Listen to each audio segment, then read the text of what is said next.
Assalamualaikum warahmatullahi wabarakatuh. Salam sejahtera. Nama saya Ahmad Syirdawish bin Soki. Saya berumur 16 tahun dan saya bersekolah di SMK Rantar Bertanas TEA 2029. Di sekolah kami, semua murid harus mempunyai ilmu pengetahuan yang luas, mesti berpandai berfikir secara kreatif dan kritis dalam menyelesaikan apa jua jenis masalah tanpa dipengaruhi oleh sebarang emosi.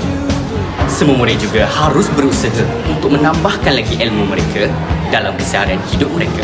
Di samping itu, seorang pelajar harus mengamalkan ajaran agama dan nilai moral yang baik. Seorang pelajar juga harus berani menghadapi cabaran dalam keadaan positif dan tidak berputus asa.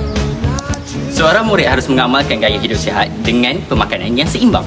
Dan akhir sekali, komunikasi yang baik dapat membentuk kerjasama yang sempurna.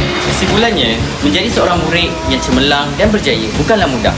Ianya perlukan tekad dan usaha untuk berjaya. Sekian, itu sahaja daripada saya. Assalamualaikum.